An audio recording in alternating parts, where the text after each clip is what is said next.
Bueno, buenas tardes. Vamos a empezar con la práctica número 7 sobre equivalente mecánico del calor. Es importante que hayan leído la teoría. Es un experimento bastante completo, interesante. Hay que tener en cuenta que acá hacen ciertas aproximaciones que nos servirán a la hora de nosotros hablar sobre hablar sobre errores que tengamos dentro del laboratorio. ¿Vale? Entonces decimos que el cambio de energía al dar n vueltas será igual al trabajo realizado sobre el sistema al realizar n vueltas. Entonces ya vamos a ver un poquito más de eso. Nos dan una definición del equivalente mecánico del calor y ya luego nos dan la interpretación de cómo hallamos el trabajo realizado sobre el sistema. Vamos a ver un momento el sistema. Acá tenemos un sistema, acá tenemos un rodillo. Sobre el rodillo va a haber una cuerda. La cuerda va a tener suspendida otra masa y la idea es que un hombre le dé manivela acá al sistema. Entonces este rodillo se va a empezar a calentar. ¿Listo? Por cada vuelta que se le va imprimiendo al sistema, pues va aumentando su temperatura. Entonces la idea es mirar cuál es la relación entre el trabajo hecho por el hombre cuando está dando manivela y el calor que va, o la energía más bien dicha, la energía sobre el sistema hecho por el trabajo que le está imprimiendo el hombre. ¿Listo? Entonces nos están acá dando la definición del trabajo como pi por n, que sería el número de vueltas, por el peso de la masa suspendida, por el diámetro de la cuerda, que sería el trabajo hecho por el hombre, y el cambio de la energía, que estaría relacionado con el cambio de temperatura sobre el sistema. Entonces, listo. Una vez teniendo eso en cuenta, acá nos dan ciertos datos que nos van a ser útiles. Y ya luego tenemos dos sistemas. Uno es el de aluminio, que es gris, y el otro es el de cobre, que es amarillo. Ustedes eligen uno de los dos videos. Seleccionar tan solo uno de los dos videos, ¿listo? En este caso, para yo tener como un poquito más control de los datos, voy a coger el de cobre, ¿listo? Entonces, una vez teniendo eso, nos dice, primero, registremos los valores de las vueltas y las temperaturas. Entonces, en el documento se van a tomar datos cada 30 vueltas. ¿Listo? Entonces, acá también nos dicen que tomemos la temperatura ambiente como 18 grados, ¿vale? Entonces, cuando hay n vueltas o ninguna vuelta, vamos a registrar inicialmente esta temperatura de acá, 19.28. Entonces, la temperatura 19.8. ¿Listo? Luego, a las 30 vueltas, ¿cuál sería su temperatura? Entonces, lo voy a adelantar. 30. Entonces, en el caso de que no lo consigamos rápidamente, podemos eh, por los frames. Listo, 19.82. Entonces 19.82. Luego a 60 vueltas. Adelantamos. 20.86. Luego a las 90 vueltas. Me pasé. 20.80.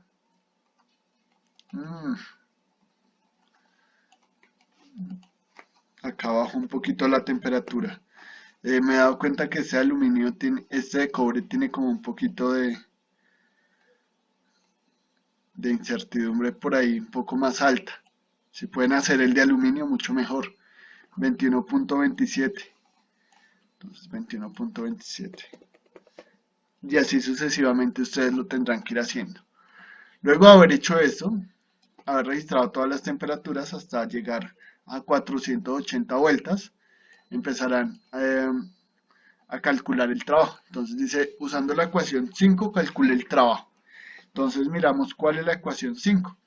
La ecuación 5 es la que nos da este tipo de trabajo y entonces nos dice que vamos a necesitar la masa suspendida y el diámetro del disco, más la gravedad y el valor de pi y el número de vueltas.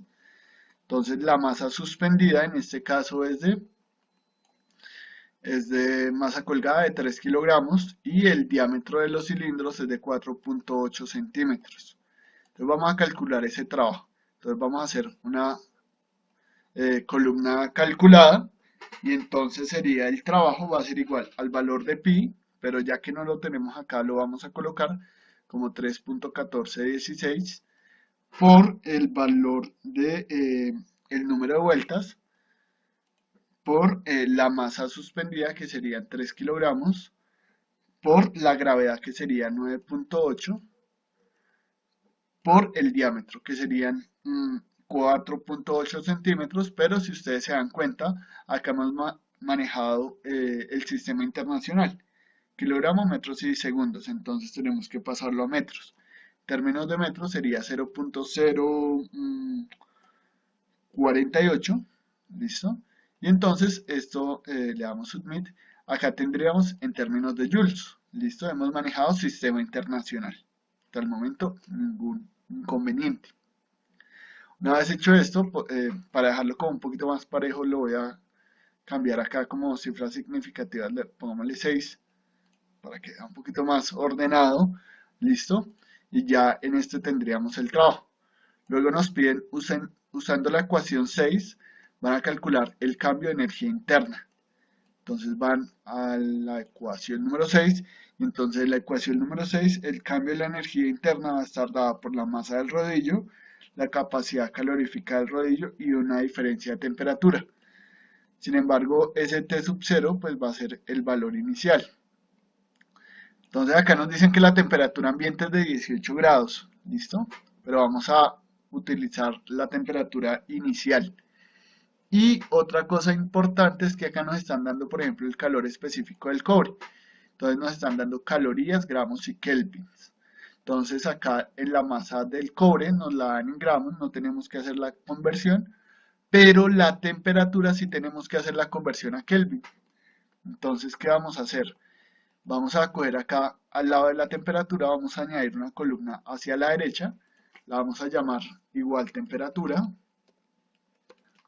pero en este caso van a ser las unidades Kelvin y le voy a poner de Kelvin, ¿listo? Y entonces vamos a calcularla. Entonces nosotros sabemos que la temperatura en unidades de Kelvin va a ser la temperatura en Celsius más 273.15 grados. Entonces submit. De tal forma que acá tendríamos nuestra temperatura en Kelvin. ¿Listo?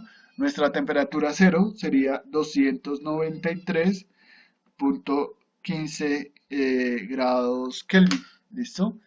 Entonces para ver esos .15 vamos a colocar acá 5 datos. ¿Listo? Como para ver esa evolución. 292.95 sería nuestra temperatura inicial.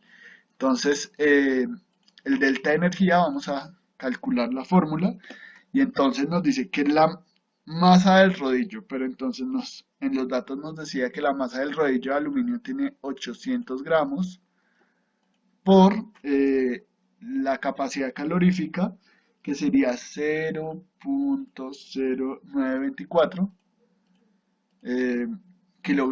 calorías sobre gramos Kelvin. Entonces dejamos esas unidades por la diferencia de temperatura en Kelvin.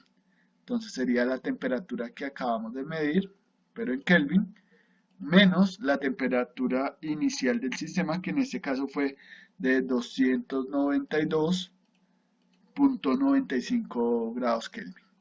¿Listo? ¿De dónde sacamos esta? Es la primer dato acá de temperatura que nos registró acá en la tabla. Entonces le damos submit.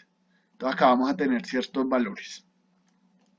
Una vez hecho esto nos dice 3. Haga una gráfica del trabajo contra el cambio de energía. Entonces en la parte de acá vamos a hacer el trabajo en el eje Y. Trabajo en joules. Y con respecto a la energía, ¿cierto? El cambio de energía, le damos done.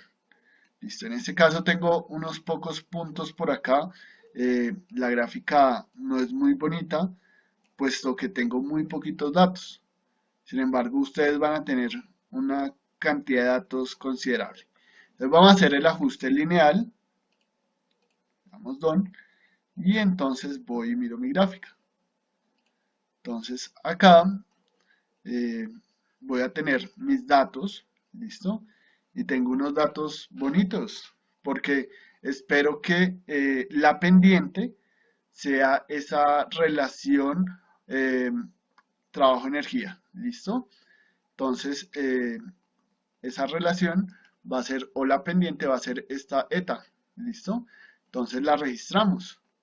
Bueno, más adelante nos va a decir, teniendo en cuenta el intervalo de confianza determinado por la incertidumbre del equivalente mecánico del calor obtenido a partir del dato experimental, se encuentra que es este valor, ¿listo? Entonces discuta y comente sus resultados.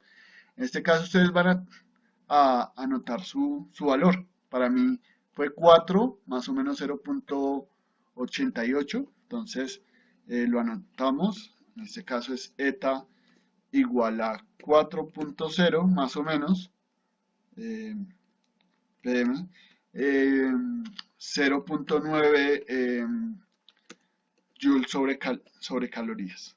¿Listo? Entonces, guardamos el dato, este es nuestro eta medido, ¿listo? Que sería la pendiente. Y especifican si el valor que ustedes les dio está dentro de este rango. En mi caso, sería 4.9, o sea, estaría entre 4.9 y 3.1. Entonces, este valor esperado está dentro del intervalo de confianza y pues discuto los resultados. ¿Listo? Luego le preguntan cuáles serían las principales causas por las que el error sistemático aumentaría en este experimento. Entonces, al inicio se comentaron acerca de ellas.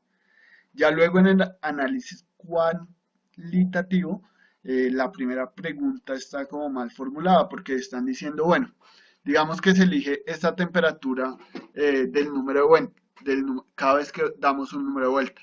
Entonces va a ser igual a la temperatura ambiente más un rango de diferencia ahí con la temperatura ambiente. Yo creo que acá sería temperatura ambiente menos la temperatura medida. ¿Listo? No puede ser la temperatura inicial, sería la temperatura medida. En el caso de que uno tome esta temperatura N, ¿sí? Y no esta temperatura N que estaríamos dando acá en nuestro experimento, tendríamos un poco más exactitud porque tendríamos en cuenta el intercambio de energía con el ambiente. Recuerde que no tenemos sistemas cerrados. ¿Listo? Ya luego le dice menciona otros procesos termodinámicos involucrados dentro del desarrollo del experimento, qué pasa si gira lento o si gira rápido y cómo reduciría las pérdidas de energía y al final concluye. Entonces, éxito en la práctica, éxitos.